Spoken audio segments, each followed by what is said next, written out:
Mortal Kombat X. One of my all-time favorite games from 2015, the summer of 2015 to be exact, along with Dragon Ball Xenoverse 1 and Godzilla for the PS4, and this is also my all-time favorite Mortal Kombat game of them all. Taking place right after MK9, this game had so much to live up to, and it sure as hell lived up to it. It had better graphics, better gameplay, just better everything. Now, we're going to review this game, and I have a lot to say about this game as well. My name is the Tall Primezilla, and this is Mortal Kombat X 10 years later. In terms of gameplay for this game uses a variation system where each character has 3 different variations, and their movesets change depending on the variation. Some of their variations give them weapons or additional abilities. Sometimes it'll give them a variation that's very weapon based, or there are some variations that have certain moves that are usually trademark moves for each character. For example, Raiden does not have his teleport in all of his variations except for Displacer. Also, Sub-Zero only has his Ice Clone in the Grandmaster variation.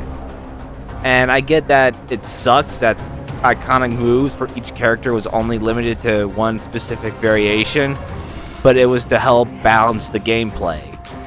And besides, I think it looks pretty cool. Also, if you pick a no variation option by going up, up, triangle, or whatever for Xbox, you get a no variation where they don't have any exclusive moves. They're down to the moves that they usually would have.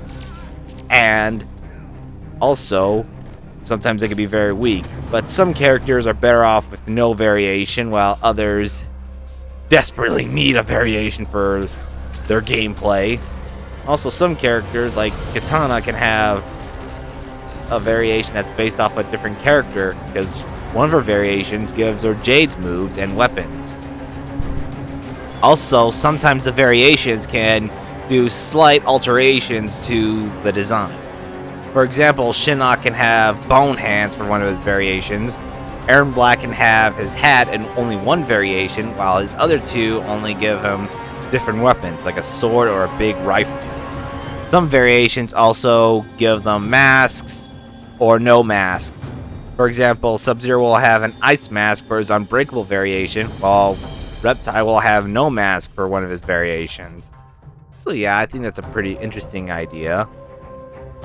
And also, the game still has X-rays from MK9, and they're just as brutal as ever and don't result in instant deaths. But I can't show them off because, well, YouTube. And the fatalities are just as gory as ever. And they added in brutalities, which can only be pulled off by doing a specific set of rules, or doing a specific move multiple times, or doing certain combos or whatever, and sometimes it can be very hard to pull off. And of course, there is also interactables in each stage where you can throw items and use them as weapons. Well, not weapons, but like, just one-hit weapons. And also you can throw like people, like a monk or an old lady. Sometimes you can also pull off stage brutalities depending on how it's pulled off. You just gotta play it right, and then boom, you get a stage brutality. So yeah, I like this idea of interactable, and I wish it would be in more Mortal Kombat games. I mean, it was in MK11, but not MK1. So yeah. And there are stage fatalities, but there ain't a lot of them, unfortunately. As for characters, this game has a lot of them returning from MK9, with the only one being Shinnok from MK4, who was last seen in MK Armageddon. But also, this game introduces a bunch of new characters. 8 new ones. Those being Kung Jin, the cousin of Kung Lao, Jackie Briggs, the daughter of Jax, Takeda, the son of Kenshi, and Scorpion's student, and Cassie Cage, the daughter of Sonya and Johnny Cage. There's also some new Outworlder characters, such as Kotal Khan, the new Khan of Outworld, Devora, the Bug Lady, Aaron Black, the Cowboy, and Ferritor, the Symbiote. Tor is the big guy, and Farah is the little girl. In terms of their gameplay, Kongjin uses a bow and arrow and a little rounded blade. Jackie uses gauntlets that have automated weapons in them, such as like guns and whatnot. Takeda uses whips and some weird lightsabers. Cassie uses her father's green glow attacks and as well as her mother's military weapons. Kotal Khan uses like Osh-Tech techniques such as sun power and blood magic. Devora uses bugs because she's a bug lady. Aaron Black uses guns and stuff because he's a cowboy. And Ferritor use their combined might together since they're technically two characters in one. This game also has 9 DLC characters, the first being Goro, who was a pre-order bonus, but he's $5 if you didn't pre-order the game, so yeah. And it's actually cool that Goro is still playable, and it's also nice that, because in MK9, he was not playable because they made him a boss, unless you jailbroke MK9, but now he can finally be played again. And it's pretty fun, and he's pretty cool.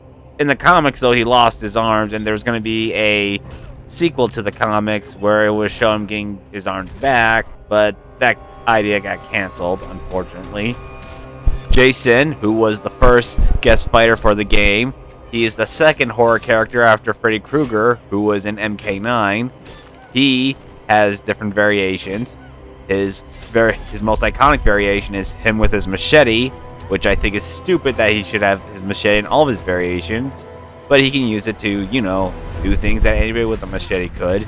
He has a variation that makes him relentless, which means he can teleport, and he has a variation that brings him back to life with a short amount of health after, being beaten near death and stuff. And also, despite all the DLC characters not having alternate skins, Jason has an alternate color for his default look. If you select it, it makes him look like he has a different skin. Then there's Tanya, who was the first regular combat character who wasn't a guest. She has a different look compared to her look in the story, which there was reasons for. She has variations as well. One of her variations has her with her trademark weapons, another one with a staff, and another that gives her pyromancing power. So yeah, that's pretty cool. And the next guest fighter, who was my favorite, the Predator. Yeah, I was so happy to play as this guy when he came out. He has a variation that has his iconic shoulder cannon, a variation that has the no mask, where he just fights one-on-one without any weapons except his, arm blade. And then a variation that uses the traps. So yeah, that's pretty cool, and I was so happy when he came out. Also, there's Tremor, a character who was highly requested from fans to be playable, and he is pretty cool because he's the Earth Ninja. And I'll tell you one thing, he never holds back.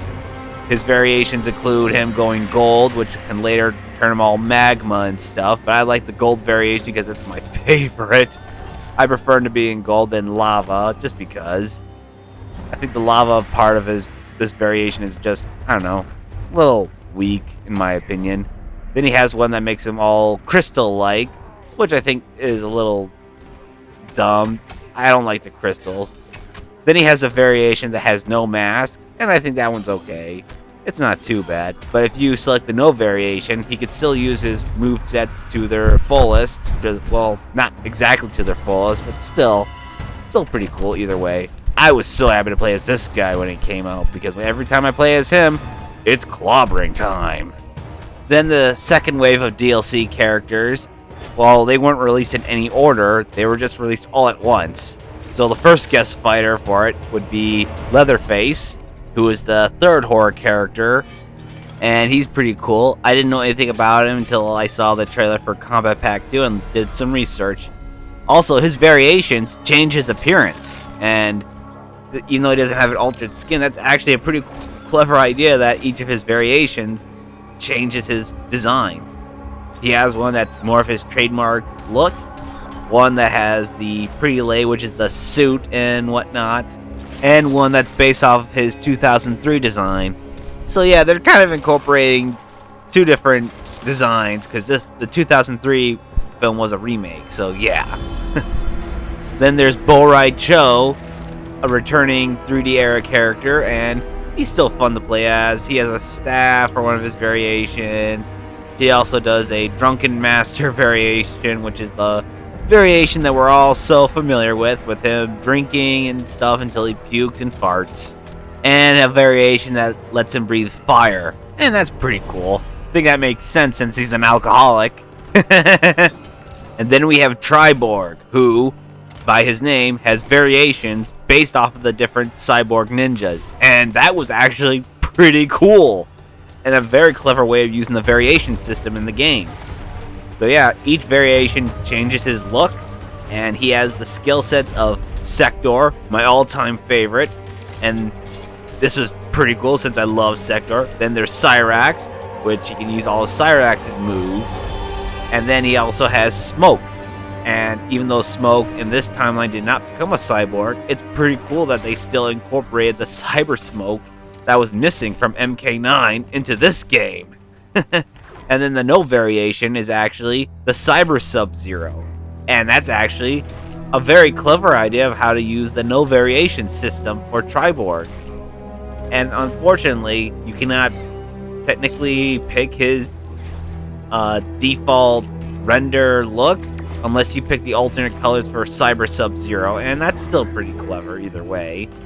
Triborg was probably the best the game had to offer, and I really wish they brought him back. And now there is Alien. You can't have Predator without Alien. So yeah, the Xenomorph is in this game, and his variations change as well. The acidic variation, which is the traditional Xenomorph, as we all know. Then he has a variation that's based around the Queen, where it can shoot face huggers and stuff.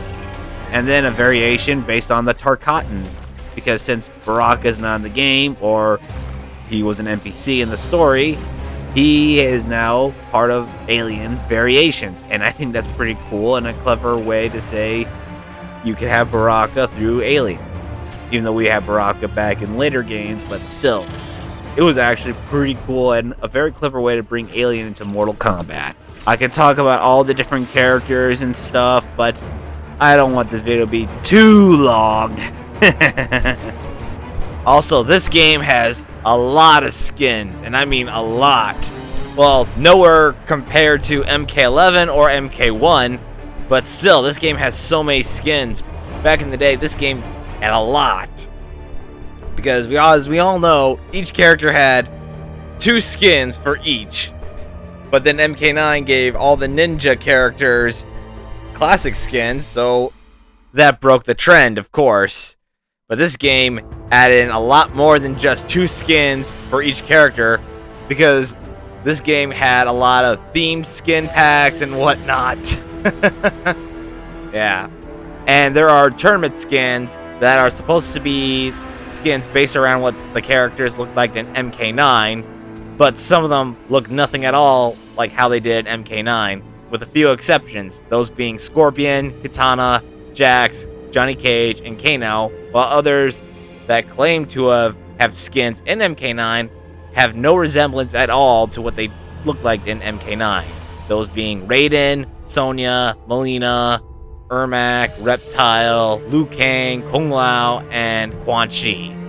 So yeah, I don't know why they say these skins were meant to look like how they did in MK9, but look nothing at all. I mean, Raiden's tournament outfit looks like his MK1 outfit, which looks nothing at all like how he did in MK9. Same with Melina and Sonya, because in MK9, their outfits were very skimpy looking, and in this game, they toned down the sexiness for a lot of the female characters as well, which was the starting point for something to happen in the future games. So yeah, there's that. But overall, a lot of these skins are pretty cool. I'm not going to be talking about all of them, but you'll get the idea. Of course, there are the skins you can unlock through online or offline means, and they are played through a lot of the different modes. These skins include Revenant Liu Kang, Revenant Katana, Revenant Kung Lao, Revenant Jax, Revenant Sub-Zero, Dark Emperor Liu Kang, Dark Empress Katana, Hotshot Johnny Cage, and Khanum Melina. as well as Hanzo Asashi Scorpion and Major Blade Sonya. A lot of them you have to play various modes, such as the online King of the Hills or ranked matches to unlock certain skins for like Revenant Liu Kang and Revenant Kung Lao, or play through various offline modes such as like Challenge Towers or the Living Towers, or like the Endless Towers or Survival Towers, or Story Mode. There's also the Test Your Might and Custom Combat ones that you can try and get these skins from. And I will say it was actually pretty clever that they actually had you unlock different skins through various means because, well, they wanted players to try out all the different modes. And I guess it was pretty clever, but sometimes I wish it was a little bit easier because sometimes you have to win online a bunch for these skins because, well, I think it was a little ridiculous. And I think that maybe it should have just been played instead of winning, because winning online ain't exactly easy nowadays. But back in the day, it was a very clever decision what they did. Also, this game has skins that you could unlock by playing the mobile game back in the day, which I thought was a pretty cool idea. You have to play a sister game in order to unlock certain skins. And these skins are Future Raiden, Classic Katana, Classic Mileena based on their MK2 designs, Farmer Jax, Ninja Mime Johnny Cage, Injustice Scorpion, Undercover Cassie, and Cyber Jackie. And like I said, having the idea of playing the mobile game to get certain skins was actually pretty fun and clever, and the mobile game was actually pretty fun to play. But nowadays, you just need a WB account and then you get access to these skins from what I've heard. But other than that though, unlocking these skins was a little tricky at first, but once you met the requirements, you got them. And like I said, the mobile game is pretty fun. You just gotta do what you gotta do in that game. Also, there was free DLC skins for the male ninjas whenever a new character was released for DLC, well, during Kombat Pack 1. And each of these skins were based around the MK3 male ninja designs for Sub-Zero, Reptile, Scorpion, and Ermac, each being released around a new DLC release for Jason, Tanya, Predator, and Tremor, respectively.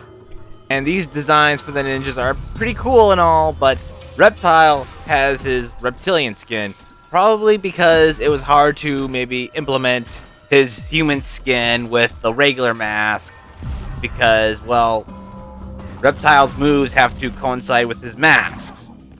So that's probably why it still has his reptilian skin and wearing the ninja outfit instead of him being human looking. I can understand why this was done.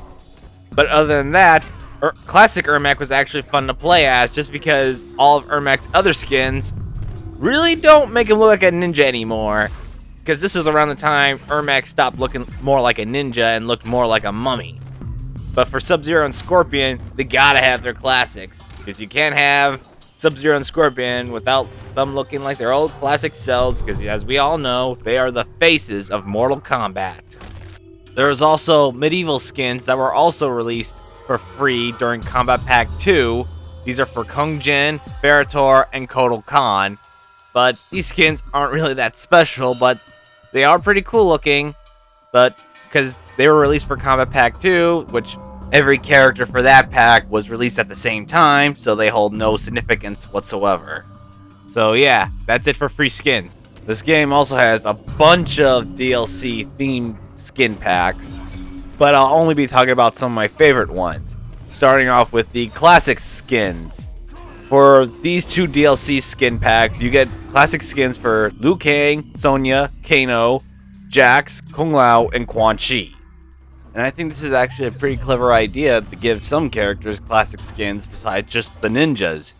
While the ninjas do get classic skins in this game, some of them being for free or being unlocked through mobile, I'm actually glad this was a DLC option. And I know that in the last game, MK9, they try to have the characters who were not ninjas be more modernized, streamlined versions of their classic selves, but it didn't work as well as I think it did. But I'm glad though that we finally get classic looks for a lot of the non-ninja characters for once. Another one of my favorite skin packs is the Predator theme skin pack, which has Jax look like the late Carl Weathers, Johnny Cage in a commando outfit that looks similar to Dutch's outfit in the movie, and Scorpion being an infrared, which we all know hurts everybody's eyes. Not only does Jax look like Carl Weathers, but he was also voiced by the late actor as well. What do you want, Cage? Thought you could use a workout. Aren't you busy making another shitty movie? And to me, that was actually pretty clever, having a separate voice file for Jax in that skin. Also, if you pick Jax and Johnny in their respective Predator outfit skins, they'll do a funny intro that is a reference to the Predator scene where Dutch and Dylan meet each other. You son of a bitch. Also, like I said before, Scorpion has a infrared skin which hurts the eyes, especially if you do a mirror match with it, unfortunately. But it's a good skin to use if you want to like try and do trophy hunting and stuff by having Scorpion and the skin be your main target, so that way if your parents see you like doing a fatality, it'll be fine, since Scorpion's entire skin is in infrared, and even his insides as well. But like I said before, it hurts the eyes. I don't know why they even made Scorpion have this type of skin. I think it's dumb. I think it should have just been Scorpion in some sort of cool looking outfit to fight against the Predator with. Another cool skin pack is the Cold War skins, which are for Sub-Zero, Sonya, Kano, and Scorpion, which was a pre-order bonus.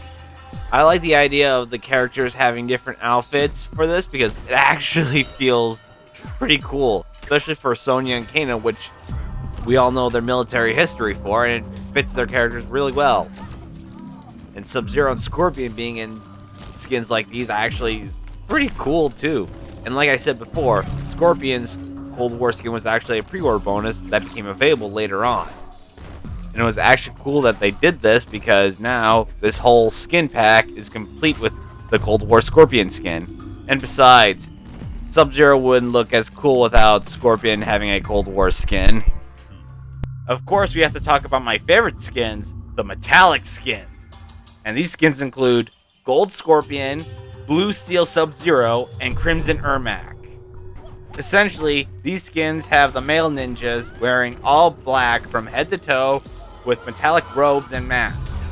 And I actually like these designs for them a lot more than their classic looks. However, the only male ninja that did not get a metallic skin is Reptile. And like I said before with the classic skins, I think it's because it has to do with the mask. Because in order for Reptile to pull off any of his moves, they have to modify the mask. While I do think that without his no mask variation, it can still be pulled off because these skins do have a no mask look design, but that's only done on Sub-Zero on his Unbreakable variation in that skin, only during fatalities or x-rays. Also, the Gold Scorpion skin was actually a collector's edition exclusive. If you did not pre-order or get the collector's edition, you would not get the skin. But, however, when MK11 came out, the skin automatically became free to download and purchase. So yeah, I'm glad they did that. I get that maybe some people were probably pissed when they found out that the skin became free. But then again, like I said though, you can have every skin in this game, unlock everything, and this would be the only one you could not have because it was a collector's edition exclusive. But thank God it became free. I got my collector's edition a year after this game came out for a good amount of money, but at the same time though, they should have made it free or maybe put a couple of bucks on it, like the Blue Steel Sub-Zero and Crimson Ermac. That way, it still feels like nobody got ripped off or anything. And another reason why I hate pre-order exclusive stuff. Also, when Kombat Pack 2 came out, Cassie Cage and Jackie Briggs got cosplay outfits based on Sub-Zero and Scorpion respectively. But also if you pick them in their alternate colors for them in those skins, Cassie Cage will also look like Rain and Jackie Briggs will also look like Smoke or Chrome depending on who you ask. But overall, I think these skins were pretty fun and all. Granted, they only came out during Kombat Pack 2, but That's fine. There are also pre-order bonuses for the XL edition, but you could have bought them for like a couple of bucks or something, but yeah, guess that's another reason why pre-order bonuses should stop being pre-order bonuses. So yeah, that's pretty much for skins. Like I said, I wasn't gonna go over all of them, just some of my favorite ones and whatnot, but still, I pretty much like all the skins in these games. Some of them may look goofy and whatnot, and I think some of the variations help fix some of the goofier ones. But overall, this game was the starting point for a lot of future games to have multiple skins for each character. So yeah, that's pretty much it. Also, another thing I forgot to mention is that if you go to any of the towers in this game, whether it's the traditional or living, each character will sometimes appear in, well, I wouldn't say sometimes, but most of the time appear in their alternate outfits besides their default, which is something that never happened in any of the other games. So I'm glad they actually did something useful by showing off all the different skins if you have most of them unlocked. So yeah, they did something cool with this game that carried over into MK11 and MK1. Also, I want to point out that Liu Kang, Kitana, Kung Lao, Sub-Zero, and Scorpion's default skins do not appear in the story mode whatsoever. Apparently, the default looks for Liu Kang, Kitana, and Kung Lao were meant to show if they did not die in the MK9 story, even though in the MKX story, they are still Revenants even to the very end of the game, and some people were a little confused as to how they have default skins that show them to be older when they were not even revived in the game's story whatsoever. That was just a part on the developers, but still, they should have made it canon, because I like the idea of Liu Kang and Kung Lao being older and wiser, and Kitana still living and probably trying to help Outworld. Yeah. And Sub-Zero and Scorpion, despite being the faces of Mortal Kombat, their default skins are not in the story whatsoever. Scorpion's default skin is still a Revenant, but in the game story, he's revived as a human being. So I don't know why his default look would still be a Revenant or whatever. They should have made it human, but I can understand why, because Scorpion's always been a Revenant, so they gotta keep it iconic in a way, but the skin still represents him being older, and he has a beard underneath that mask. So yeah, and Sub-Zero, I don't know what excuse why he doesn't have his default skin in the game story. And maybe because, I don't know, they couldn't find a way to have it work or whatever, but I like this design for Sub-Zero, and I really wish it was in the game. Yeah, they made some weird decision. Yeah, that's pretty much it for skins.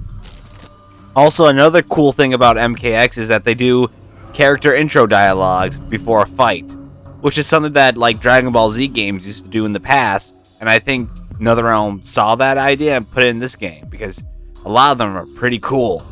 Shirai Ryu, dog. Lin Kuei scum! Death is more honor than you deserve. Sweet sister. My blood made you, that is all. Perhaps you will share a bit more. Here we are again. Why must we fight? Fate demands it. Even guest fighters get intro dialogue, and sometimes it can be funny. It's game over, man!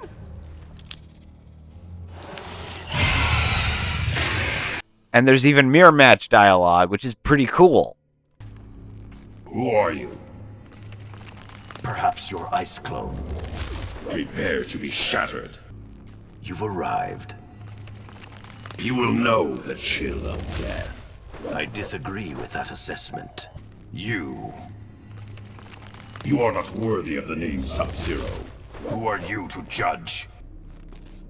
Impersonating me again, Melina? Fool, I am Kitana. Your charade ends now. You have my visage. And your strength. That remains to be seen. And sometimes they can be funny. Save the future. Avoid Liu Kang. Why? He's just a friend. You totally slept with him, didn't you? We are many. We are many more. We are many more, but infinity times infinity no paybacks. Of course, with every Mortal Kombat game, there are always towers. The main one being the traditional towers, which has the one that everyone is so familiar with, the classic towers, which is just defeat 10 enemies and whatnot. There are 2 bosses at the very end, of course. Goro serves as the sub-boss, and then Shinnok is the final boss for this tower. And I also want to point out, Shinnok is always in his alternate outfit, and never his primary, despite the fact that the image always shows him in his primary. And if you defeat him, he will go straight into his corrupted form. And if you defeat Shinnok, you get an ending. And I'll talk more about those later. There's also the Test Your Might Tower, where all you do is just test your might. But however, the target area gets smaller and smaller with each might you destroy. So yeah, especially the final one, which gets really, really hard. There's also the Test Your Luck Tower, where you will fight against an enemy opponent, where it'll have modifiers, and each of the modifiers increases by number depending on how far you get in the tower, making the matches even harder to win. There's also the Endless Tower, where what its name suggests is that you just keep fighting enemies non-stop until you decide to quit or they beat you. So yeah, that's pretty much it for that. But it is pretty fun, but it's not something I recommend doing in your spare time while playing this game. Only if you need to unlock the Condom Melina skin, and that's about it. And then there is the Survivor Tower, which is basically like the Endless Tower, except this time it's only 1 round, and your health will not be at 100% for the next match. So that's how it goes. It's a little fun, a little way to test your survival skills in a way in this game, but I just feel like it's just a copy of the Endless Tower, just a little different. And also, your health takes a little longer to drain, and so does the enemy's health. But your health will regain a little after each match. Also, there are the Living Towers, which are split between 3 different types: Hourly, Daily, and Premier. Hourly Towers, as the name suggests, happen every hour on the hour. So, these Hourly Towers will give you a challenge where there will be a modifier in place for each match. There are 5 matches in total for this tower, and the modifier will get more powerful after each match as you climb up. Also, you can unlock a new modifier for custom combat, as well as to gain the trophy for this game. Daily Towers, as the name also suggests, are towers that happen daily, and there are 8 matches for it as well. Each match also has a different modifier, making the fights even more difficult, and sometimes there might be a Test Your Might. But overall, this tower is a bit fun, and sometimes I think having the modifiers change each match gets a little annoying, but you'll get used to it. There's also the Premier Towers, which are basically like big towers that have different themes to them, of course. And also, the number of matches varies depending on the theme. Sometimes there'll be ones based around the older Mortal Kombat games with each of the characters, some of them being in their classic outfits, or should I say most of them. And each time there's one based around a classic Mortal Kombat game, there will always be Test Your Might, or there will be a secret fighter to fight against, which I think is pretty cool. I think that this can still happen on the ones that aren't themed around the classic games, but I might be wrong, who knows. And there are ones themed around a certain character where you play as that character, and you just basically do 6 matches, and you play in that character's 3 different variations, 2 matches for each variation. And there's also towers themed around holidays, which I didn't get any footage of, but you could probably find something online. And they're pretty fun, and they have different modifiers depending on the theme of which holiday is currently available at the time. And also, these Premier Towers last for about a couple of weeks, or maybe sometimes even a month. There's also the Challenge Towers, which can be done at any time, and each match has a modifier, and there are 5 matches total, and the modifiers are completely random, just like the Daily Towers. The more you do this, the more you get used to it, but I still think it's a bit of a challenge. Well, because it's in the name. But overall, it's a nice addition, and I think it's pretty fun. Also, after you beat a challenge tower, you can send an invite to a friend to try the challenge tower you just beat. But sometimes that only works if you have the past gen console that came out for this game. Unfortunately, if you do it on PS5 and maybe the newer Xboxes, it probably will not work. Well, actually, it won't work. But yeah, only send that invite if you want to get the trophy. Only do the invite on PS4 or Xbox One if you want to get the trophy or achievement. As for versus mode stuff, you can play against the NPC, which I don't think any Mortal Kombat game ever did before, where you can actually select a fighter to fight against besides doing it in the tower or in practice mode.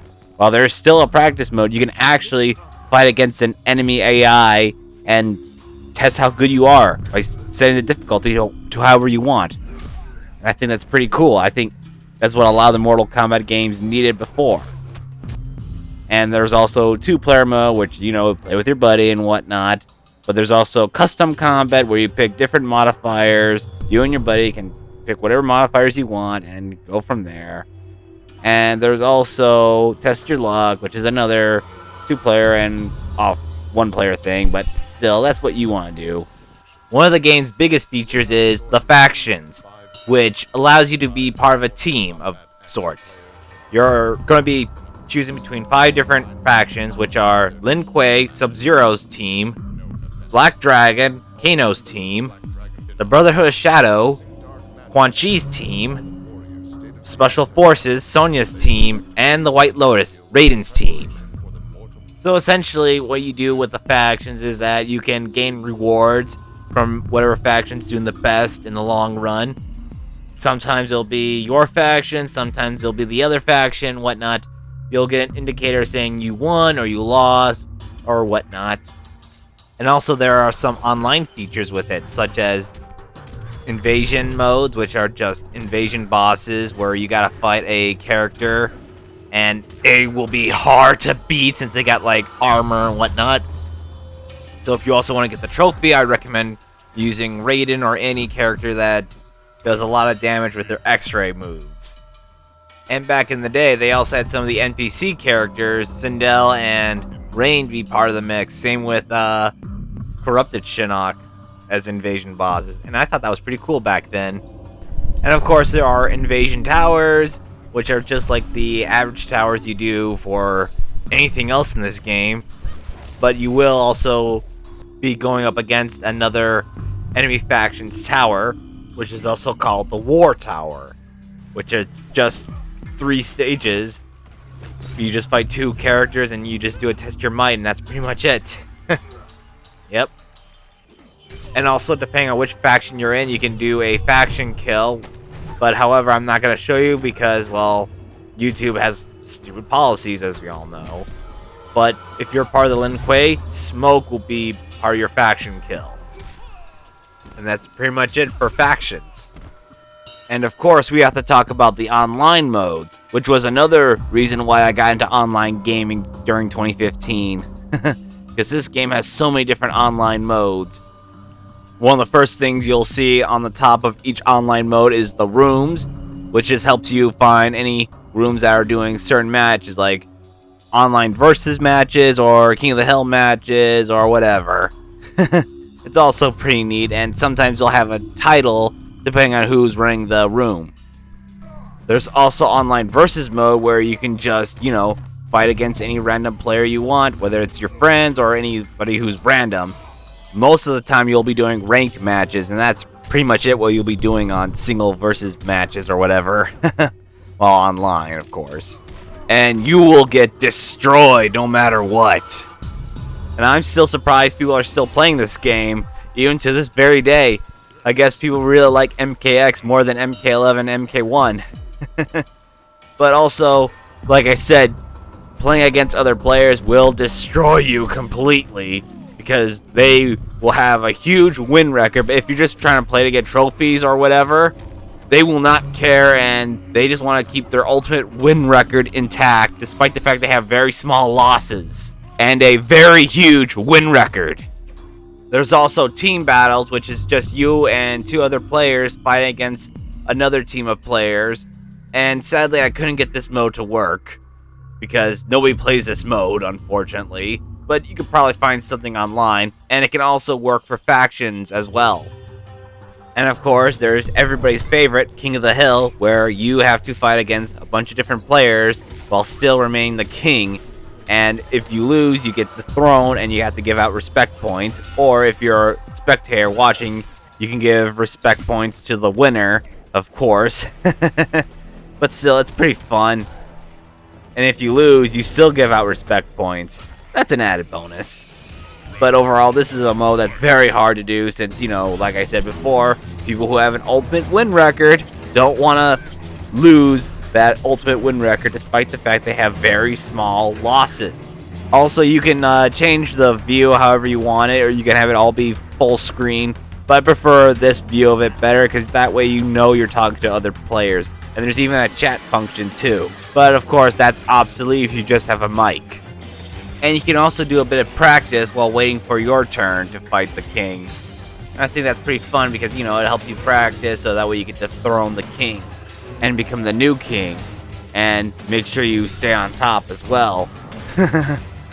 And there is Survivor King of the Hill, which is basically like King of the Hill, except this time you have to survive and you only do one round and you have to keep your health up and make sure you don't get the throne either. And also, you can't change characters. Unlike the regular King of the Hill, you have to stay with the character you picked. And you better make sure you pick the character you like and the variation you're good with that character, and so on. And finally, there are tower battles where you just basically play against another player and all you do is try to beat the tower as fast as possible and get enough points before the other player does. And if you do, you get some points or whatever, yada yada yada. Nobody really plays this mode unless you just want to do the trophy, and that's pretty much it. Of course, with every Mortal Kombat game, there is a Krypt. And just like the one in MK9, it's a first-person type of view. And it's pretty big, but every time you enter the Krypt, you always start from the very beginning. Well, not like you lose everything, but like literally from the starting point, and you gotta work your way to where you were last at. And coin earnings in this game is pretty slow, and there are different areas in the Krypt, and you gotta use items from existing characters like Scorpion's Spear or Kung Lao's hat and whatnot. It gets a bit annoying, but you get used to it. But there is also jump scares like werewolves, blood demons, and spiders, which I refuse to show. And I think it was done with them to add in jump scares. I think they were watching Five Nights at Freddy's gameplay videos or something. And I would act like I would be Markiplier saying, "Oh, look at Disney World. I love working at Disney World. It's my favorite." Yeah, I did not like jump scares in this game. But if you want to get everything right away, just pay $20. It's no big deal. That's what anybody would do. I did it, and I'm fine with it. Especially if you don't want to deal with the jump scares. Then there's the extras, where you can see what you unlocked and stuff, such as all the characters and their outfits, or their endings. And then, of course, there's concept art of a lot of the characters, mostly the ones on the base roster, and some NPCs as well, with brief descriptions on what went into these designs as well. There's also concept art for environments and cinema. There's also fan art, but they don't tell you who made the art and stuff, because it's mostly just art, made by fans. There's also some cosplay photos. There's also screenshots of the finishing moves for both fatalities and brutalities of each character. And lastly, music. So that's pretty much it for the extras stuff. Also, a cool thing about this game is that if you go to the shop, like the PSN store or the Xbox store, you can go into a personal shop for the game, which not too many games have. They don't have their own personal shop, so you can see all the different DLCs and stuff, and they're separated into different categories: characters, skin packs, and character with skins, and also easy fatalities, buy everything in the Krypt, And that's pretty much it. And also classic fatalities, which are free. So yeah, that's pretty much it for the store. Now we go into the game's story, where it starts off with Johnny narrating the lore. And it's told through a stone statue way. And I actually like this kind of way of storytelling because it's very unique. You never see games where it tells a story through stone statues. And I wish that was in every game nowadays. So basically, Johnny is telling the story of how Shinnok tried to overthrow the Elder Gods. And he turned on them and whatever. And he lost and was banished to the Netherrealm. And then Shao Kahn would follow in his footsteps to conquer all of the realms, and how Raiden enacted the Mortal Kombat tournament to give Earthrealm a chance. He then explains how they were able to defeat Shao Kahn and MK9 by entering the Mortal Kombat tournament, and they beat him. But of course, as we all know, Shao Kahn wasn't ready to quit, so he invaded Earthrealm and violated the rules, and many of Earthrealm's heroes were killed and turned into revenants, and then the Elder Gods destroyed Shao Kahn. But however, it was all Shinnok's master plan to have Shao Kahn killed and whatever, so he could escape the Netherrealm and begin his new invasion of Earthrealm and all other realms. We start off in Johnny Cage's chapter where special forces are fighting demons, and of course they're losing. Johnny Cage is with Sonya and Kenshi on a helicopter going to Earthrealm's Jinsei to prevent Shinnok from corrupting it. And so on their way there, Scorpion and Sub-Zero board the chopper and kill the soldiers on board. Also, Sub-Zero's no longer a cyborg, which I was very happy that they decided to restore him back to being flesh again. It was explained in the comics how he became a fleshy revenant and not a cyborg revenant, but I'm not going to explain about the comics. I'll reference them here and there, but you get the idea. And Sonya has to pilot the plane, and Kenshi and Johnny are fighting Scorpion and Sub-Zero. Also, this leads into a quick time event, the one of many in this story mode, and I think this is a pretty cool way to keep the player interactive during story and whatnot. And there's different outcomes if you fail. Now, failing does not mean you have to start over or whatever. It's just showing you a different outcome. Like if you failed in one quick time event, Scorpion and Sub-Zero will freeze Johnny and burn him at the same time, which is pretty cool. So anyway, Kenshi and Johnny fall off the chopper. The chopper crashes with Sonya still piloting it. Johnny's going to check up on Sonya, but Scorpion's there. So him and Johnny fight, and then he tries to get to Sonya again, but Sub-Zero freezes him from behind, and so they fight.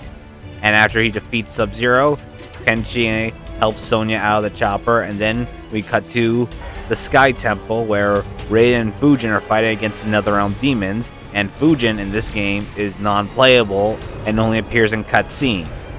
Quan Chi shows up with the Revenants, Stryker, Sindel, and Cabal, two of which are only appear in cutscenes, while Sindel is a non-playable NPC that you fight twice in story mode, but not in this chapter.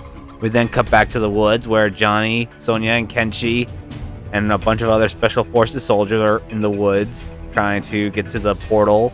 And then we see Jax and Smoke, who is also a non-playable character and only shows up in cutscenes, talking. And then Nightwolf, also a cutscene-only character, shows up. And they fight. Jax beats up Sonya, while Johnny beats Smoke, who refers to himself as an Aninra. And then Johnny fights Jax. Then after that, they get to the Jinsei portal, where it leads back to Raiden and Fujin fighting against Quan Chi and the Revenants, where then Shinnok shows up, and after they defeat the Revenants, Shinnok tries to put him in the amulet, but Johnny shows up in the nick of time. Shinnok fights against Sonya, Kenshi, and Johnny, but he easily overpowers them by channeling his inner Neo from the Matrix. And as soon as Shinnok's about to kill Sonya, Johnny saves her by activating his green glowing powers. And so Johnny beats Shinnok, and Raiden imprisons him in the amulet. Raiden and Fujin decide what to do with Shinnok, so they'll put him somewhere safe while he's still trapped in the amulet. So we get a nice moment where Sonya and Johnny are talking, and this is where they fall in love. And Sonya calls Johnny by his name, and he's happy about that. We then cut to 20 years later, where Johnny is talking to the new characters, the Kombat kids, who are Kongjin, Takeda, Jackie Briggs, and Cassie Cage. He explains that he was a descendant of a Mediterranean war cult, which were bred as warriors for the gods, and he was only able to glow green whenever he saw a loved one about to die, and he hasn't been able to pull it off since. And he's trying to tell them that there's a civil war in Outworld, and that their mission is going to go to the Lin Kuei Temple and make sure that Sub-Zero is still on their side in case they need him. We then cut to Chapter 2, Kotal Khan's chapter, where we are introduced to said character, Kotal Khan, and D'Vorah, and we see them in a carriage talking to Kano about how to deal with Melina, who is starting the civil war in Outworld. There's an accident, and D'Vorah helps Aaron Black and Ermac move the wreckage. Melina is on top of a building with Tanya and Rain, talking about how they can deal with Kotal Khan, and Melina does not want to use Shinnok's amulet, but Rain is pushing her to use it. And then the Tarkatans show up, and then D'Vorah, Aaron Black, and Ermac and Kotal Khan's Oshtek have to fight him off. And then Kano starts attacking Kotal Khan, which leads to another quick-time event. And it's revealed that Melina paid Kano twice the amount to deal with Kotal than he asked him to deal with Melina. So they fight. Kotal's about to kill Kano, but Tanya stops him. And Tanya is upset that Kotal did not want to free Edenia because he wants to unite Outworld against its enemies. So they fight. And Tanya is a non-playable character in this story, but you fight her twice, but however, her design is different because she was later DLC, so this particular version of Tanya is technically non-playable. Kotal notices Melina on top of the building, then blasts her off when he teleports up there, and then Rain knocks him down, and then they fight. And Rain in this game is a non-playable character that you fight twice in story mode, which is a shame really because he's a fan favorite. And his design in this game is pretty cool. Aaron Black is about to kill Rain, but Melina saves him. So then she and Kotal Khan fight. Kotal wins, but Melina does not want to give up. So she uses Shinnok's amulet against him, and it hurts her. So Rain teleports her away, and her forces retreat. And Kotal is shocked that Melina has such a powerful weapon in her arsenal now. We then cut back to the Kombat kids, where they are arriving at the Lin Kuei Temple, which starts Sub-Zero's chapter. Two of the Lin Kuei ninjas warn Sub-Zero that they have arrived. The Kombat kids are waiting outside the temple, then Sub-Zero with a big group of ninjas show up and then just bow to a statue. Kung Jin's getting impatient, so he walks up to Sub-Zero, and then a bunch of Lin Kuei ninjas show up, and Cassie Cage is trying to tell Sub-Zero that they just want to talk. But of course Sub-Zero does not want to, and then they all start fighting. He fights against Cassie first, who says that despite being the leader of the team, they don't listen to her. And so then they fight. Then he fights Takeda, who says that he should have used his powers to reveal his intentions, because Takeda can read minds. And then they fight. Then Jackie tries to attack Sub-Zero from behind, but however, he dodges because, Jackie made her attack announced, and how he and her dad have a dark history together since they were both under Quan Chi's control when they were Revenants. And then they fight. Jackie was able to get a cheap shot in. Kung Jin tries to attack Sub-Zero, but he gets back up, and he says that Kung Jin should be a team player and not mock his superiors. And then they fight. And then the Lin Kuei have the Kombat kids all tied up, and Sub-Zero's about to execute them, but Cassie tells him that it'll be a bad idea, and he agrees, so he tells his students to untie them, and Johnny's there, and it was revealed that it was a training exercise to test their teamwork, which wasn't good enough. They board the jet, feeling that they failed as a team. However, they get a message that there are Outworld refugees, and Johnny Cage is taking this matter seriously since he knows what Outworld could be like sometimes. They arrive at the refugee camp with Kenshi greeting them, and he cheers up his son by saying not to feel bad about losing to the Lin Kuei. They arrive in a tent where they meet Li Mei, who is only in the story mode cutscenes as well. Raiden and Sonya have her explain the situation going on in Outworld during the whole Civil War, and that Melina is using a very powerful talisman to change the tide of battle, and that many people are getting hurt. Raiden suspects that the talisman might be Shinnok's amulet and goes to check, and Johnny tries to lighten the mood with the situation, and then Li Mei says that an Earthrealmer was with her, and that one of his eyes glowed red, and Sonya knows that it could be Kano, and so she has Johnny try to check with the refugees and stuff to see if he's out there. And then she sends Cassie's team to Outworld to make sure that it's not the amulet, but we all know it is. We then cut to Outworld for Kung Jin's chapter, where Kung Jin's kind of being a jerk and kind of explains why Outworld didn't help them during the Netherrealm invasion. Is that the Reiko Accords, which is named after Reiko from MK4, and there's a reason why it's named after him. You have to read the comics for that. And he explains that the Accords is a non-aggression pact and that Outworld is not their ally. And Aaron Black somehow heard Jin say that throughout this big crowd, and Takeda reads his mind, and he finds out that Aaron Black is actually from Earthrealm, but since he works for Kotal Khan, he's technically from Outworld now. Cassie says they're emissaries from Earthrealm and that she shows him Raiden's official seal, but Aaron Black doesn't believe her. Jin uses Aaron Black's greed against him, so he agrees to let him see Kotal Khan. But before that, they go to an area where there's about to be an execution for a bread thief, and Jin's not too happy about the idea of someone being killed for petty theft, and so he rushes over to save the thief, and then this causes a riot with the Kombat kids and a bunch of Outworld citizens fighting against Kotal Khan's soldiers. After he frees the thief, he gets into a fight with Aaron Black. Then Ferritor shows up, and then this leads to another quick time event where you gotta save everybody from being brutally hurt by Ferritor, and then we fight Ferritor. And after we defeat Ferritor, Jin checks on his teammates. Devora shows up with more Aztec soldiers, and she says that they interfered with Outworld matters, but however, she's going to honor the Reiko Accords and get Kotal Khan. Jin's teammates wonder why he almost risked another war with Outworld over a bread thief. Jin says that not all thieves are irredeemable, which cuts to a flashback of him sneaking to the Sky Temple through the shrine of Earthrealm's heroes that include Liu Kang and Kung Lao, and he takes a statue from Lao's shrine. However, as he gets away, Raiden shows up and then gets the statue back.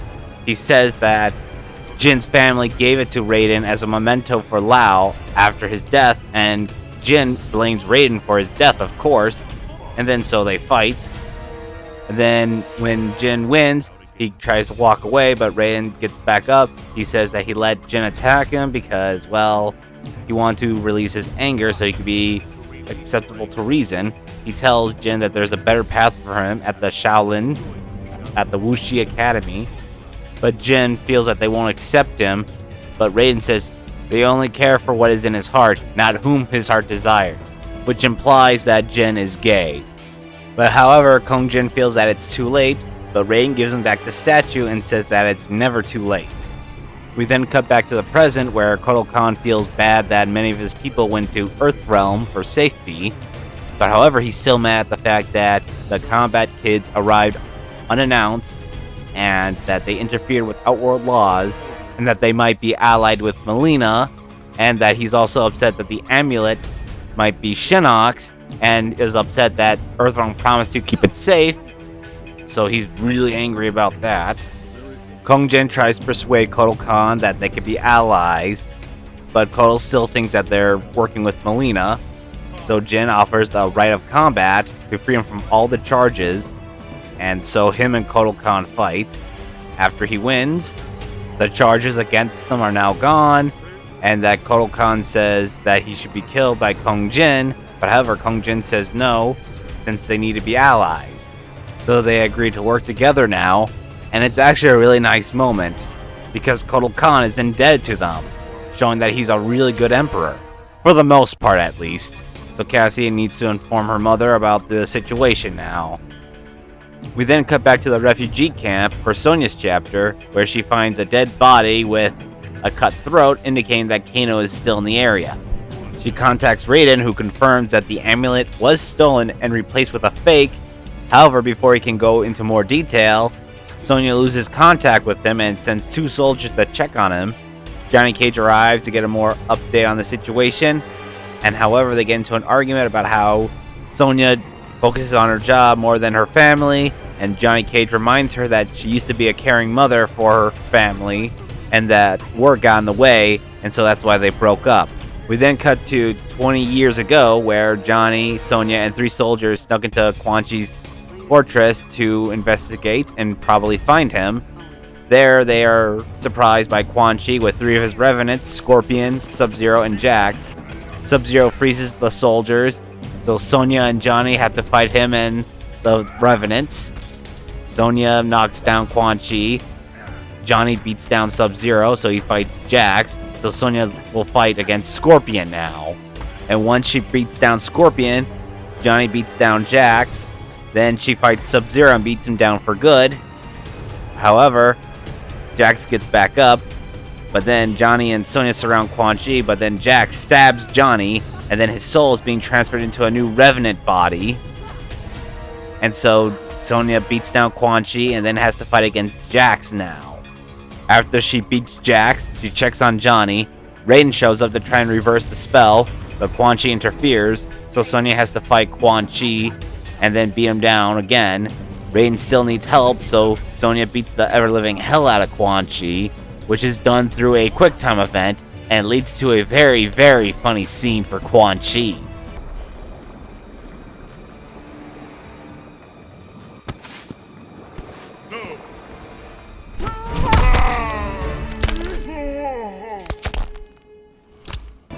And then Raiden uses his powers and then destroys the Revenant body for Johnny. However, the explosion causes a reverse of magic.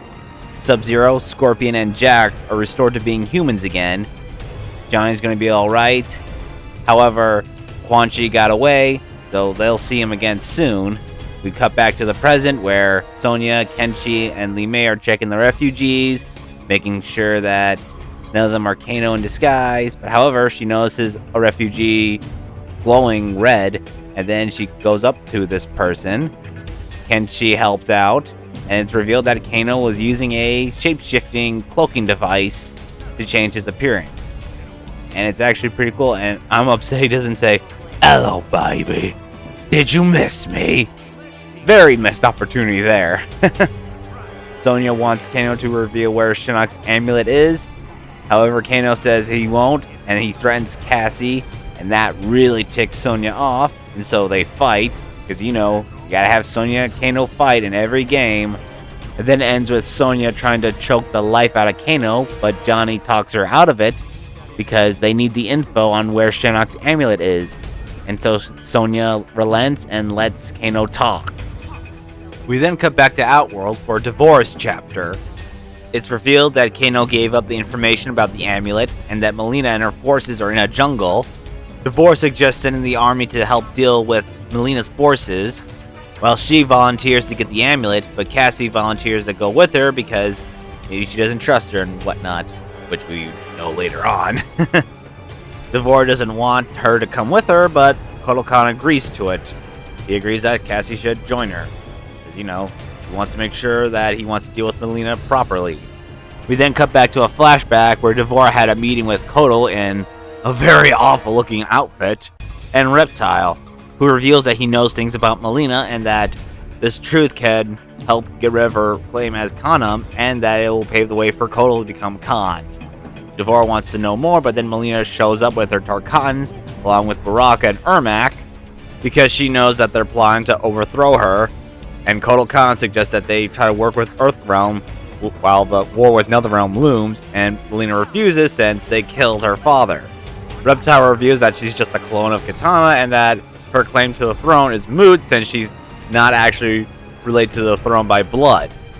And of course, she's pissed off Kotal Khan says that Outworld needs a new leader, and she doesn't want Kotal to be the leader, and so she tries to have her forces kill Kotal, Reptile, and Devora, but Devora stops Baraka, and then this causes a brawl, and Ermac betrays Melina. Since Shao Kahn is dead, he'll serve who he chooses, and then Baraka and Devora fall out the window, and then they fight in the streets of town, and Baraka is also another non-playable character that you fight twice in story mode, which is sad because he's a fan favorite.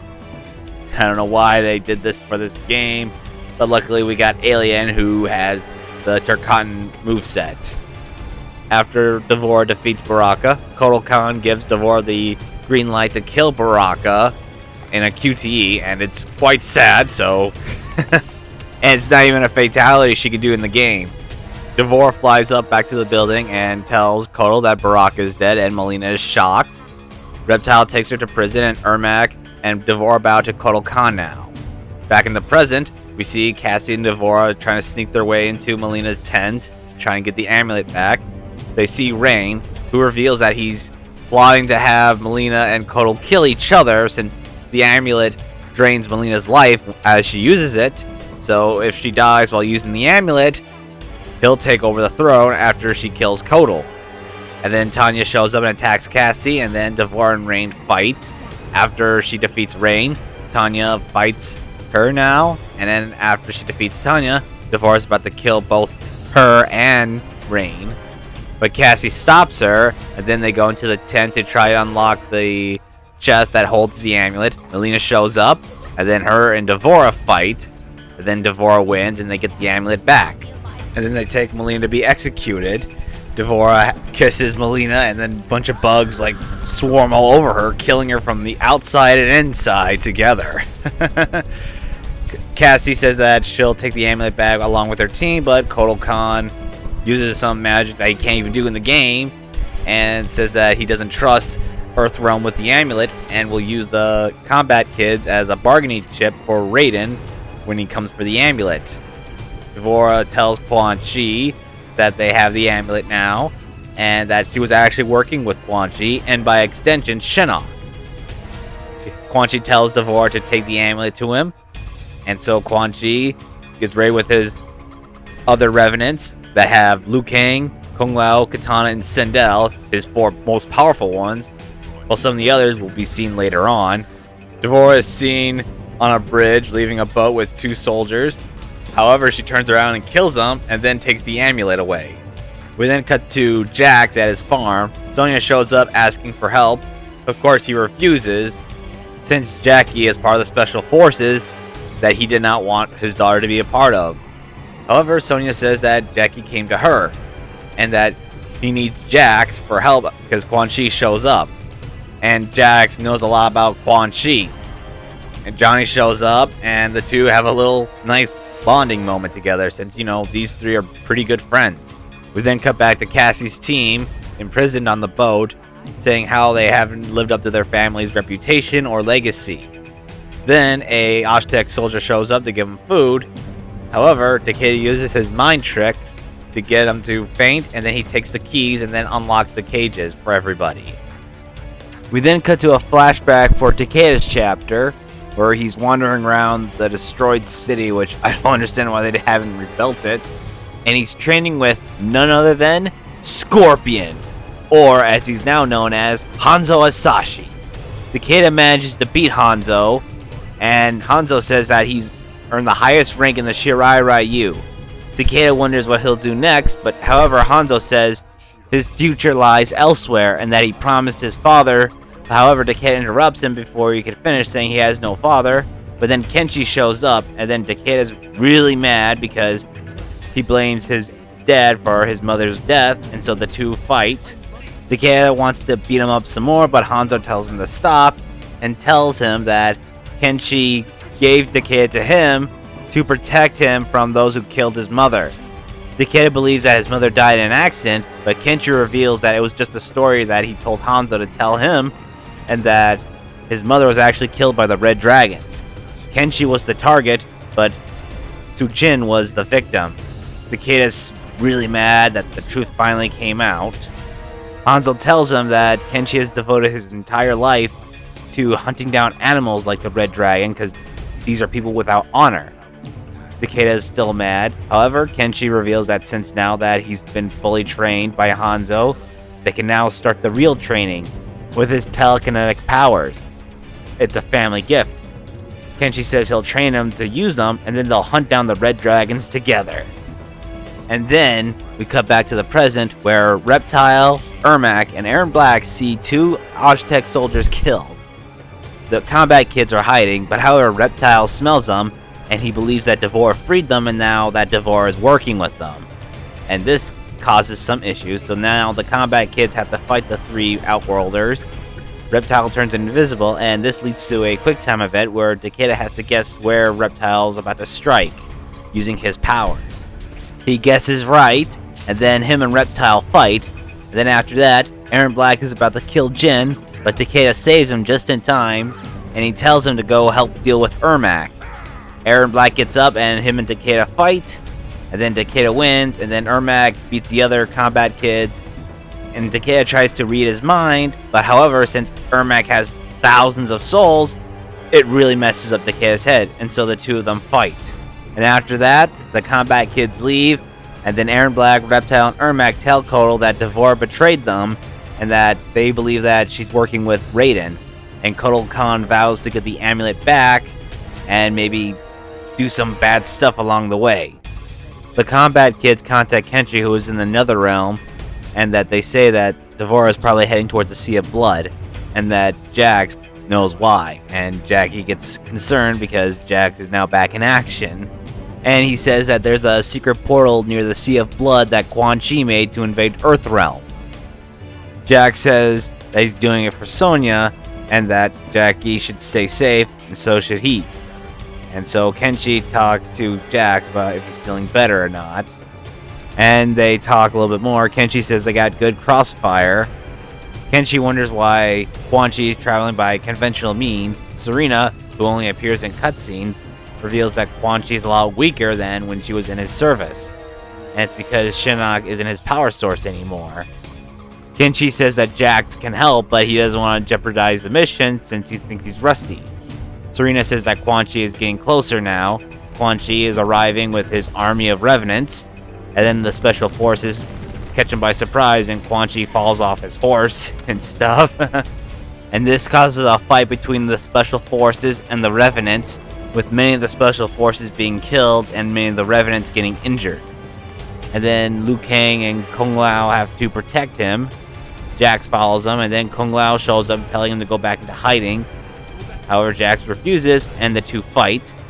And then he's about to follow Quan Chi and Liu Kang, but then Sindel catches him off guard with her sonic scream, and Jax is hanging on to the stone bridge for his life. Sindel steps on his hands. However, Jax grabs her leg, and then they both fall, but Sindel uses her hair, and she uses it to pull them both up. Sindel welcomes Jax back home, but Jax says the Netherrealm is not his home. Sindel reminds him that Quan Chi reunited her with her daughter, and he'll do the same with his family. And then the 2 fight against each other, and then, as you know, Sindel is a non-playable character in this game. They only fight twice in story mode, which sucks because she was pretty cool in the last game. And then Katana is fighting against Serena, and Serena is trying to tell Katana it's possible to break free from Quan Chi, just like how Bihan helped her, but however, Katana says it's useless, saying that emotion allowed Serena to be corrupted, but however, emotion set her free. Katana beats her down, and she's about to kill her, but Jax stops, saying that he hates the things he did as a Revenant, but Katana enjoys it because it makes her no longer a victim. And Jax says it's not the way to assert herself, so the 2 fight. Jax wins, and then Kenshi and everybody else is injured, and so Jax has to go to Quan Chi's fortress alone, and Serena shows concern, worrying that he might get killed, but however, Jax says it wouldn't be the first time. At Quan Chi's fortress, Liu Kang wonders if Quan Chi can still release Shinnok in his weakened state. Quan Chi says he still can. Then Jax shows up, and then Liu Kang starts firing fireballs at him that turns into a QuickTime event, where Liu Kang says he's still angry at Raiden for getting him killed, and Jax defends Raiden for his actions to protect Earthrealm, saying it was an accident. And the two fight against each other. Jax wins, and then Quan Chi's trying to talk to Jax, but however, Jax does not want to hear it and punches him across the room and contacts his allies and telling him that he has Quan Chi and that he'll wait for D'Vorah. We then cut back to the refugee camp for Scorpion's chapter. Quan Chi is now in custody. Cassie tells Sonya through the radio that they lost track of D'Vorah, but however, Cassie says they can still try and find a way if they match her unique signature. Hanzo shows up with his Shirai Ryu and gives an order. Sonya gets a little frustrated, but however, Johnny reminds her to be a little easy on her daughter. Hanzo then appears before them and demands Quan Chi because he wants to kill him. Sonya says that Raiden needs him to revive Liu Kang and the other Revenants, and I don't know why Hanzo couldn't wait until after that was accomplished. I get that he's blinded by vengeance and all, but still, this is just a little nitpick I need to point out. It's a little rant. And then he gives an order for Shirai Ryu to attack, and he fights Sonya. And after he defeats Sonya, he tries to get to Quan Chi, but however, Kenshi stops him with his powers. Hanzo reminds him of their friendship, but Kenshi won't relent even for friends. Hanzo manages to get Sento away from Kenshi, and he tries to persuade him to withdraw. But however, Johnny shows up, and this is the final quick time event for the game. Then after he defeats Johnny, he continues on with his mission. Kenshi reminds him of how well he's managed to make a friendship with the Shirai Ryu and the Special Forces, and he shouldn't squander it over a withered sorcerer. But however, Hanzo says that Quan Chi is the reason why he suffers. We then cut back to a flashback where Hanzo is at the Lin Kuei Temple and Sub-Zero is there to greet him, where they're about to have tea and make peace between their two clans. Kuai Liang, aka the new Sub-Zero, tells Hanzo how he became the Grand Master. He tells him that the Lin Kuei had become fully cyberized and that Sector was in charge. He managed to kill Sector and destroy his followers, which was shown in the comics. However, he also revealed that the Lin Kuei had not lost its honor with the Cyber Initiative. They had abandoned it long before. Then Frost shows up, who is only seen in cutscenes, interrupts the ceremony, saying that there will be no peace between the two clans, which really doesn't make any sense as to why Frost was doing this. It's never explained in MK11 or in the comics at all. And then Hanzo beats down Frost and then fights Sub-Zero, because that has to happen in every game. After he defeats Sub-Zero, he's about to finish him off, but then Frost tries to sneak attack him, but Sub-Zero freezes her. Hanzo is confused. Kuai Liang reveals that Frost is strong, but lacks judgment, and he'll deal with her later, which he did, and it's shown why she's a cyborg in MK11. After that, Kuai Liang and Hanzo enter the temple, where Kuai Liang shows Sector's remains, and then shows what was preserved in Sector's memories, the truth. He reveals a holographic memory of Quan Chi talking to Sector about the Lin Kuei need to abide by their agreement. However, Sector refuses because he believes that Shinnok's currency is lies. Quan Chi reveals that he killed the Shirai Ryu as promised, but however, Sector says that Hanzo Hasashi still lives as Scorpion. Quan Chi just reveals that he just made Scorpion from Hasashi's soul after he died, and he still needs to agree to the contract. But however, Sector says the letter, not the spirit, and that Quan Chi is owed nothing. Hanzo is shocked by the truth, and that Kuai Liang reveals that if he'd known, maybe their history between the two clans would have been different. Hanzo feels bad that he killed Bihan, but Kuai Liang reminds him that Quan Chi is responsible for Bihan's death. Hanzo gets a new resolve to kill Quan Chi, and that he will pay off Quan Chi's debt personally. We cut back to the present, where the special forces are tied down, and the Shirai Ryu bring Quan Chi to Hanzo, and then Hanzo gives off the best speech ever in the entire game. My name is Hanzo Hasashi!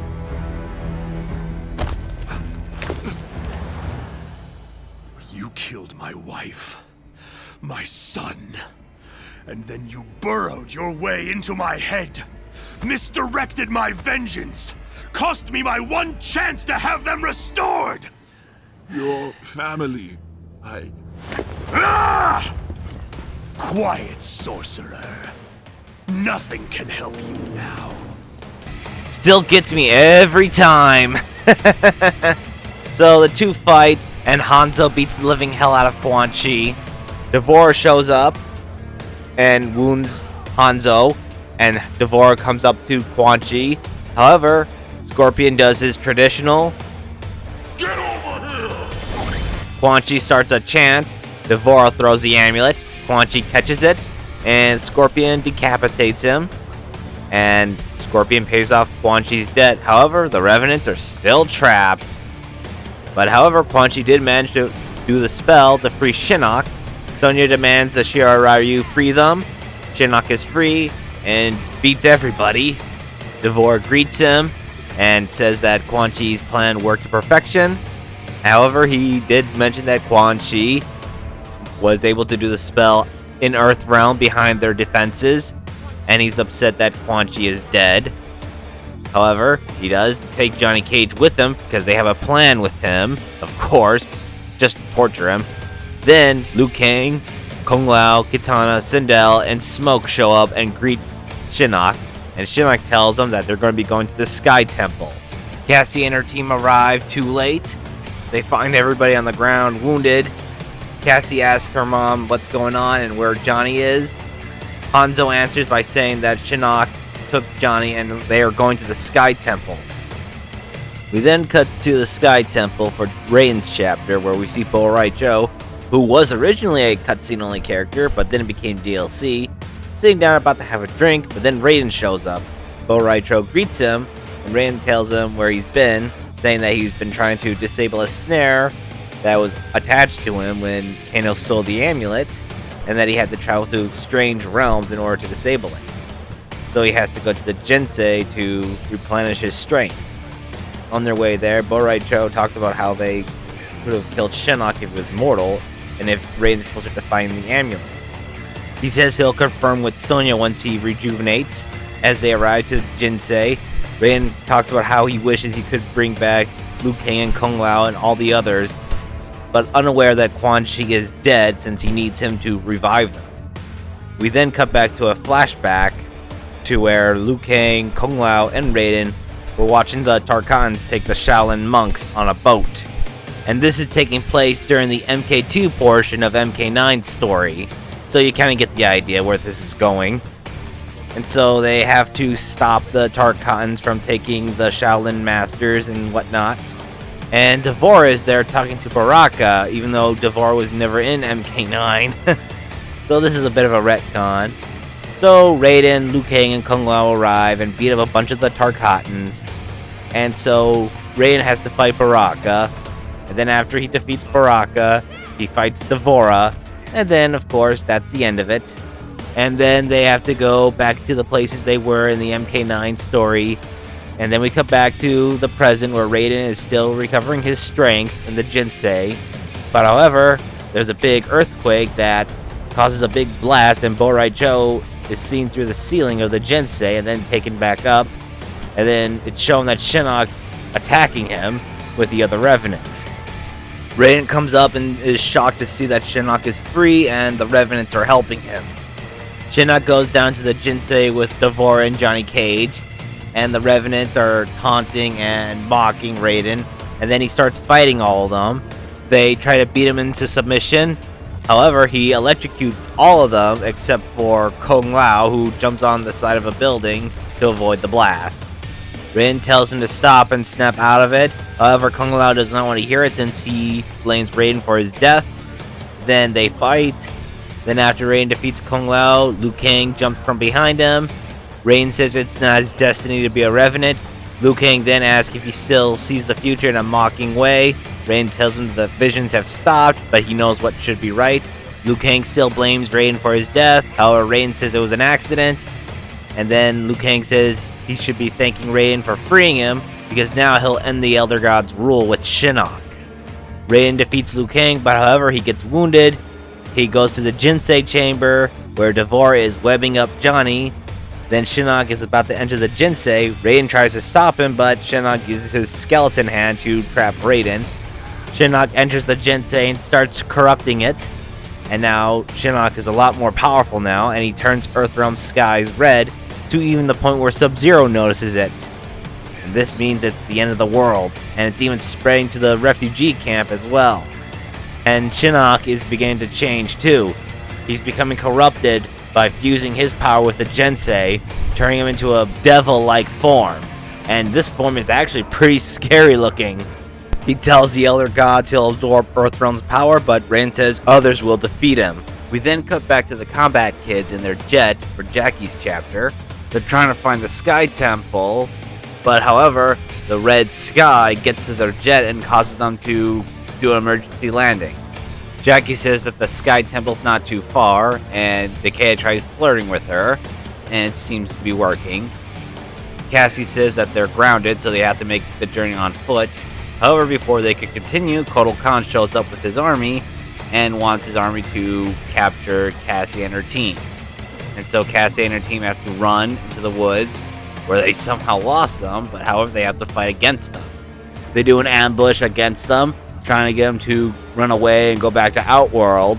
However, Reptile gets the jump on Jackie, and Takeda tries to save her, but Reptile fires his acid spit into Takeda's face. Jackie gets Reptile off of her, and the two fight. After she defeats Reptile, she checks on Takeda, and Takeda has a hard time seeing, so she pours water on his eyes to help him see again, and it works. So that way he doesn't end up like his father. Then Ermac shows up and chases them, and then Kotal Khan corners them with his soldiers. Jackie says she has Ermac, and Takeda will take care of Kotal Khan. Ermac knows who Jackie is, since she is the daughter of Jax. And Jackie knows who Ermac is, since he's the one responsible for taking his arms. Ermac says that they took his arms, and they will take all of her. She defeats Ermac and then tries to help her teammates, but Ferritor corners her. Tor grabs her, and Farah wants to rip out her eyes, but Jackie uses a power pulse to free herself, and so they all fight. After she defeats them, we see Cassie and the rest of her team trying to deal with Kotal Khan's forces. Takeda is fighting against Kotal, who demands Devora and the amulet. Takeda is trying to tell him the situation has changed, but he does not want to hear it. Jackie shows up and tells him that Shinnok has been set free, and that he is corrupting Earthrealm's life force. How he did not see that the sky is red is beyond me, but however, he thinks that Earthrealm is lost. Jackie tries to persuade him to help, but however, he says he'll kill the Kombat kids and offer them to Shinnok as a way to gain time to boost Outworld's defenses. And so Kotal Khan fights against Jackie while Takeda fights against Ferritor. Jackie tries to persuade Kotal again, but he still thinks Earthrealm is lost. After she defeats him, the Kombat kids are surrounded by the Outworld soldiers. Ferritor brings Takeda, and Kotal Khan wants them dead. Ferritor is about to do the first strike, but however, they get frozen by Sub-Zero, along with his Lin Kuei to help fight against Kotal's forces. He says he's proud of them for standing up against greater odds, and that him and the Lin Kuei shall push Kotal and his forces back to Outworld, while they go to the Sky Temple and try to save Earthrealm from Shinnok. We then cut to the Sky Temple with the Kombat kids sneaking very quietly. They overhear the Revenants talking to Devora about how Shinnok's forces are ready to invade Earthrealm. And then Devora leaves. Kung Lao and Smoke show up. They reveal that they have found the gateway to the heavens, but however, it's protected. So Liu Kang will offer to help, and this will lead to them waging war on the Elder Gods. The Kombat kids hear this, and they know it's the end of the world if this happens. Jin is shocked to see his cousin like this, so Cassie tells him to hurry up and get moving quietly. But however, Takeda slips and almost falls, and Jackie catches him. And this gets the attention of Sindel and Katana. And then Cassie and Kung Jin have to fight them. Kung Jin takes on Katana while Cassie takes on Sindel, who reminds her that she was the one who killed all of her mother's friends. And Cassie reminds her that she killed her own daughter. However, Sindel's not too concerned about that, and she'll give Cassie a proper upbringing. And so they fight, and after Cassie defeats Sindel, Jackie gets Takeda back up. Kung Jin's defeated by Katana, However, Cassie, Jackie, and Takeda surround her, but Katana easily beats Takeda and Jackie by inflicting stab wounds on them with her fans, and so Cassie has to fight her now. And after she defeats Katana, Jin gets back up and they both check on their teammates. However, Liu Kang, Kung Lao, and Smoke show up. Takeda says that he and Jackie can handle them, while Jin and Cassie go to the Jinsei and deal with Shinnok. Shinnok is still corrupting the Jinsei, while Devore is torturing Johnny with her maggots. Cassie and Jin show up. However, Devore beats Jin, and now Cassie has to fight Devore by herself. After she defeats Devore, we see that Takeda and Jackie are having a hard time fighting the Revenant since they have stab wounds. Cassie checks up on her father to make sure he's okay. However, Johnny tells her to deal with Shinnok, and then Shinnok steps out of the Jinsei, and Cassie starts fighting him, but however, he's way too powerful in this form now since he's corrupted. And after he defeats Cassie, he starts torturing Johnny, and he says that this is what happens to those who defy him. He continues to torture Johnny until Cassie gets a green glow, meaning that it does run in the family. And so now Cassie and Shinnok fight each other.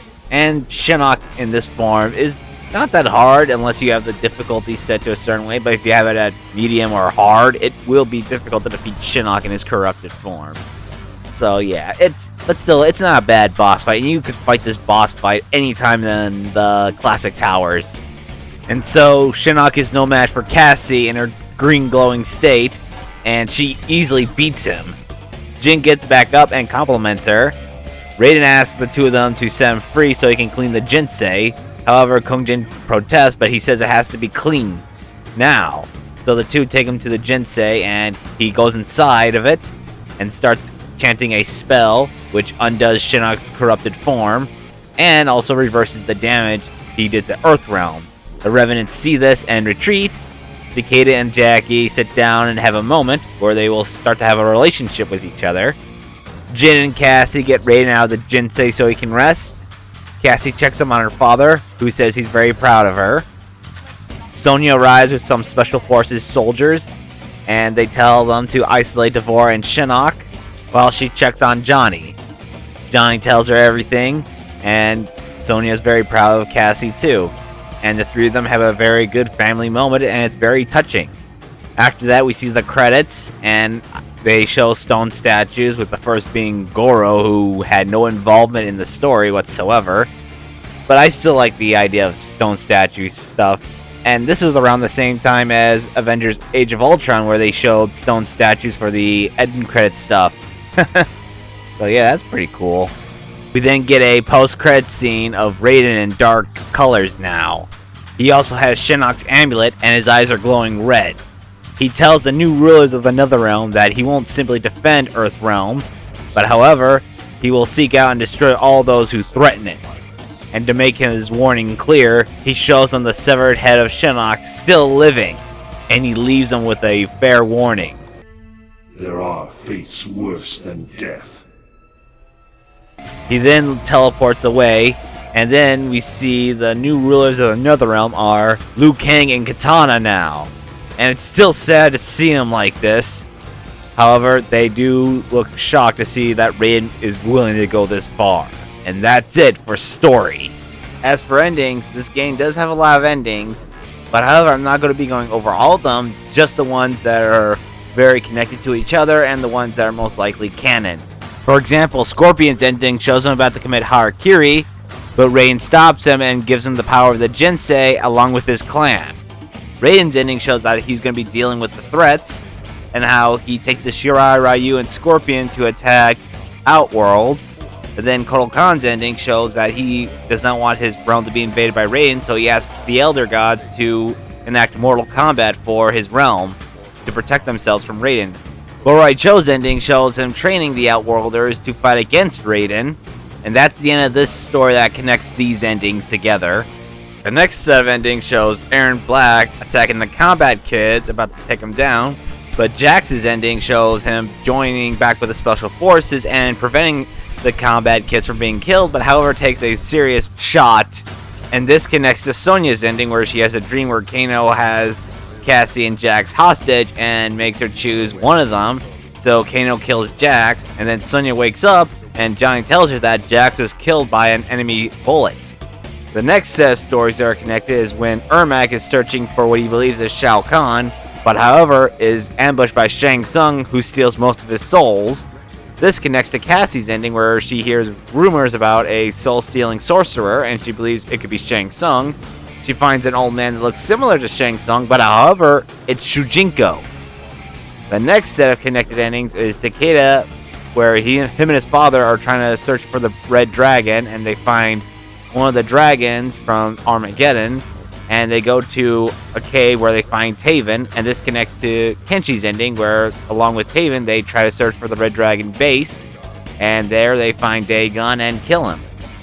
And the next set of endings that are connected are the Kong family. Kong Jin shows him looking for his cousin Lao, where he finds him and then trains him to get rid of the evil that's corrupting him. And then Lao's ending continues with him fully free and now fighting against demons to make sure that they don't attack any good people. And Liu Kang's ending is kind of like canon to the main story, where he takes over the Nether Realm. And this is connected to Jason's ending, where he confronts Liu Kang and they fight each other. These next set of endings might be canon, since these are characters that don't show up or went missing in MK11. Ermac could be canon, most likely. Reptile shows him finding his race of people once again, and Ferrator is shown that they go through a metamorphosis where Farah gets to change and become a brood while Tor dies, and Farah gets a rider of her own. And Tanya's ending is kind of canon in a way, where it shows her and Rain running away, and then Tanya decides to spare her own life by sacrificing Rain to Kotal. And Katana's ending is kind of her just having a dream where she would rule Edenia as a graceful leader and queen and whatnot, and shows her defeating Shao Kahn, but however she wakes up still in the Netherrealm as a revenant, where Jade's spirit is trying to reach out to her or something. It's never truly explained, but this does explain where Jade is in the game, but she does appear in MK11, so there's that. So yeah, that's pretty much it for Mortal Kombat X. It's one of my favorite Mortal Kombat games of all time. I think it's the best and should be considered the best. I know MK9 is technically everybody's personal favorite and everyone considers the best. Same with MK11. However, MKX really was a good game. I think the idea of having skins be unlocked through certain means was actually pretty clever, and how the online fan base for it still keeps going on even to this day. I think the game has so much to offer. A lot to offer, and the fact that people still play it is pretty good. It's another game where I got platinum on. It's actually the second Mortal Kombat game I platinum, and it's also my 9th platinum. And it's another one of my favorite games from the summer of 2015, and it was still pretty fun playing it. I'm so glad I revisited this game, and I'm so glad that I still have very fond memories of it. I really hope that if they do another Mortal Kombat game, it'd be way better than MK1, and that they incorporate a lot of MKX elements into the game, like the whole unlocking skin through playing the mobile version, which I thought was very clever back in the day. But anyway, this has been the Tall Primezilla with a new gaming video, and I hope to see you guys again with more videos. So, bye!